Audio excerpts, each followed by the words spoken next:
Ghost Hunter 18.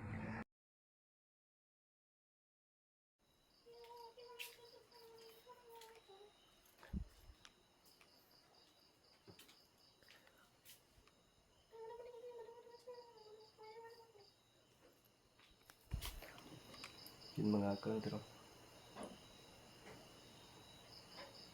katukon pa talaga tayo. Kaso may napapansin talaga kung busis sa labas na umaligid sa bahay. Kanina pa yan.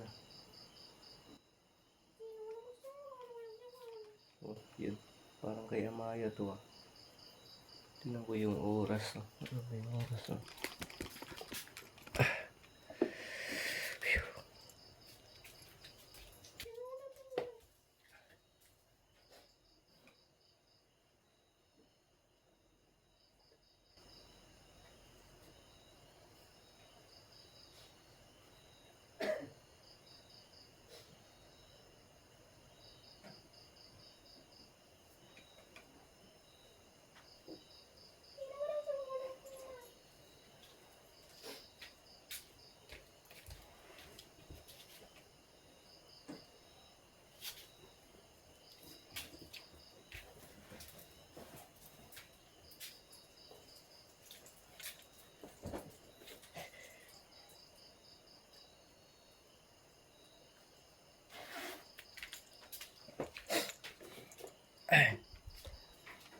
Sipon tayo mga kaldro. Wow, ibigan Amaya talaga.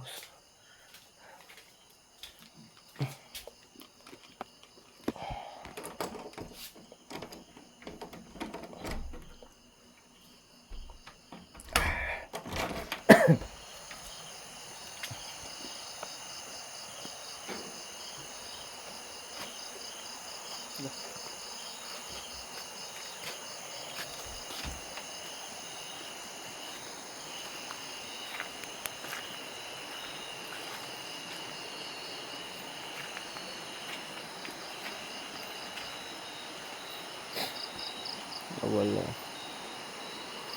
Pero busis yung kaibigang Amaya. Sabagay na sabi po ni kaibigang Ramson ay uuwi daw yun kaagad, pero ang pinauwi no. Then ito yung alas 3 pala na. Kasi ito yung first na tuktugaok talaga ng madaling araw, so alas 3 yan. Yun.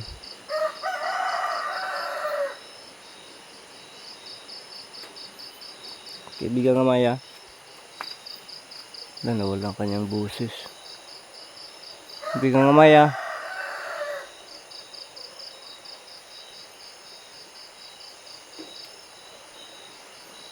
Hindi pwede dyan sa taas.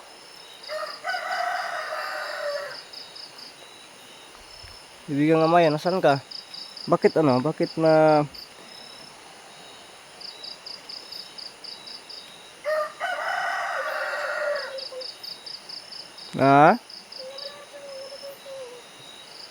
magpakita ka nga. Ay hindi. Kaibigang Amaya, pasensya na po, pero hindi ako pupunta dyan sa taas kasi naano pa ako sa ahas. Baka di muna ako pupunta dyan sa taas. Sabi po ni kaibigang Amaya, may importante lang po na sasabihin, kaya siya pinapapunta dito ni kaibigang Ramson. At gusto niya doon daw sa taas para hindi masyadong disturbo. Pero kaso baka may ahas ba, tapos ngit-ngit para baka iron. So, kasi ako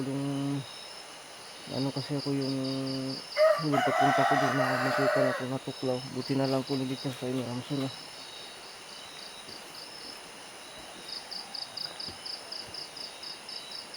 asa na to, nang luod mo siguro to. Yun ang taok-taok yung manok. Buti pa yung manok lumaok na. Kaibigang Amaya, pwede bang na dito na lang po? Sige. Iyan ko na lang tong cellphone. Hanapan ko kung saan ko yun i-standby. Kung saan yung dito. Ito.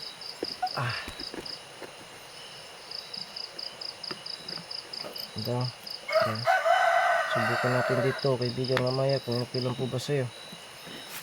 Dyan, kaibigan mamaya, dyan, okay lang po ba sa'yo? Or dito, dito. Agoy, nagkakilid man. Dyan, okay lang po ba sa'yo dyan?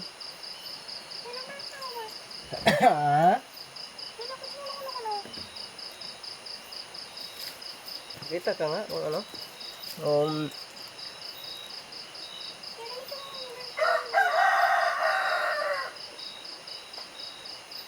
Sige na, pagkita ka na. Ano lang, bigyan mo na lang ng ano para hindi marinig yung boses natin. Para hindi malistorbo kasi ano pa oras na, natutulog pa, baka malistorbo yung ano ko, pamilya ko. Bigyan mo na lang po na ano, ng protection para hindi ba nila hindi nila marinig.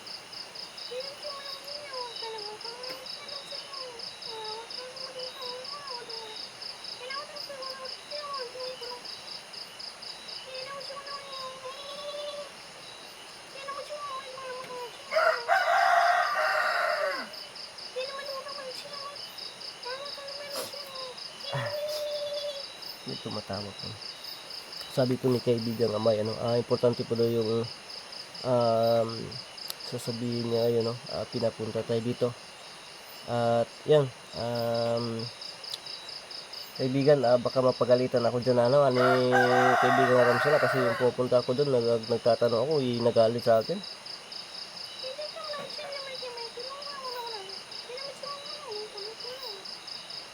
Sige, sabi niya hindi naman daw ito hindi naman daw yung kalukuhan yung dito. Gusto lang po daw niya na tutulong din sa ganito ang paraan. Sige po, kaibigan Amay, matanong ko lang po ba, ano po talaga yung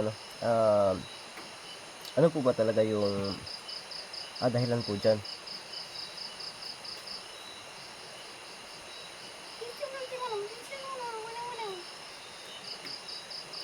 Sabi po ni kaibigang Amay na ang totoo talaga na dahilan ay yun, nagka-stress na tulad ng sinasabi niya, nagka-stress talaga, no? At hindi kinulam, hindi yung hindi siya ng tao, no? Talagang na-stress lang, tapos yun, nakikita naman po daw yan sa balita or nakikita po daw yan ng mga specialist na doktor din na yun, nagka-cancer po, no? At saka yung cancer na yun ay tinatawag po yun na sarcoma, no? Yun na po ang dinaramdam ng mahal nating si Doc William. Kaya sabi niya, kinakailangan daw na ipagdasal din ng sambayanan, no? Na sana ay makarecover po, no? Itong si Doc William sa kanyang karamdaman po na tinatawag na sarcoma, no? Sige po, kaibigang Amay, at salamat din po sa pagbisita niyo po dito, no? Kaibigang Amaya, so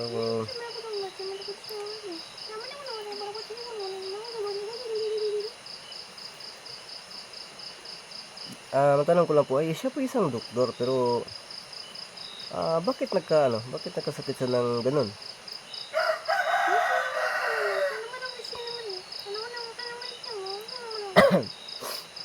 Sabi po ni kaibigang Amaya, kahit na isang doktor, pero posible kasi rin talaga, lalo po talaga ay na-stress po siya. Tapos siyempre sa paano daw, posible din nakuha din sa paligid ng tahanan niya, tulad ng kisame or yung ceiling. Kaibigan, may tika muna. Yun po yung yun po yung posible talaga galing sa pagka-stress. Tapos yun, pwede mo pa bang mapaliwanag po kung paano nangyari?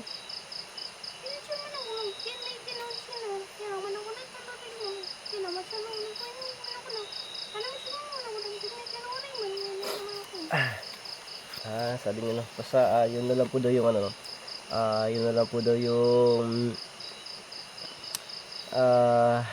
sinabi niya basta posible na pero galing talaga na-stress talaga siya ng todo. simula daw yung binabash siya, no?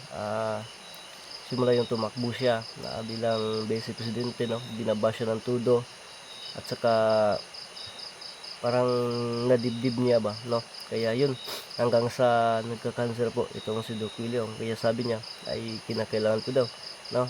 Wala po daw ibang may tulong diyan, no? Kundi dasal, no? Time team na dasal para sa kanya. Kaibigang Maya, ano po ba yung ano po ba yung tinatawag na sarcoma? Ano po yung diyan?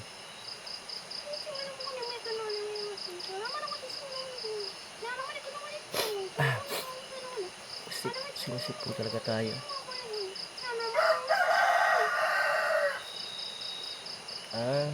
So yun mga ka-Alterom, sabi po niya, no, ni kaibigang Maya, no, ang sakit po ni Doc Willie Ong ay isang cancer na tinatawag na sarcoma. At ang sarcoma po daw ay isang uri ng cancer na nagmula sa connectivity tissues, no? Connective tissues ng katawan ng tao, tulad ng buto, kalamnan, at daluyan ng dugo. So yun, ito po daw pambihira o hindi pangkaraniwang pambihira, no? At hindi pangkaraniwang cancer, no? Pero mas agresibo daw ito, no? At mahirap talaga gamutin. So yun po yung sinasabi po ni kaibigang Amaya. So yun, ang kaibigang Amaya, pwede po ba na wala po ba tayong ibang magagawa dyan? Pwede po ba na magamot niyo po, or tulungan po yung gamitin yung kapangyarihan niyo para magamot siya? Wala po ba tayong paraan dyan?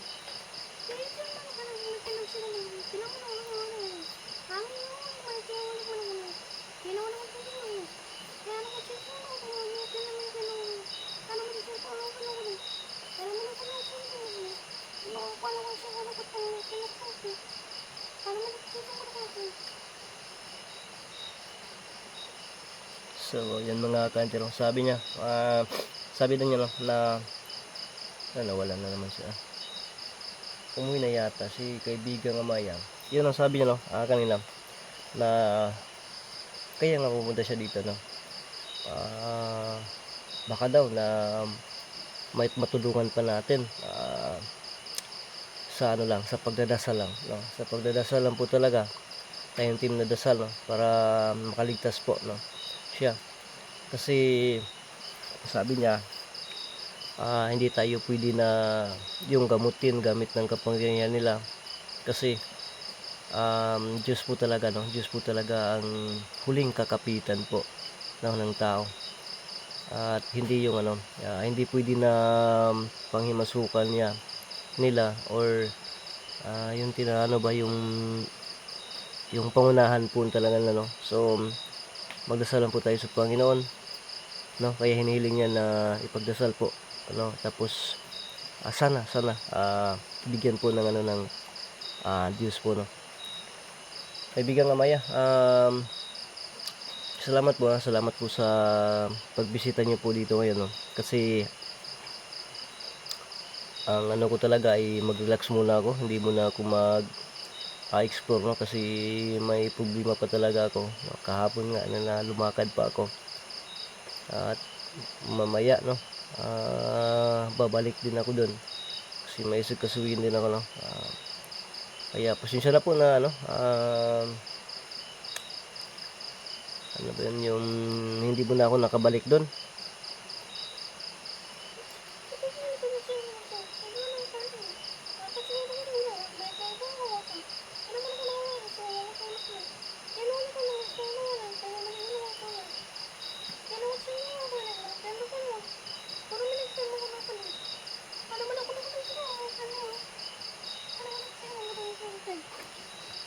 So yun ang sabi niya, kaya na nga daw siya pupunta dito na para maparating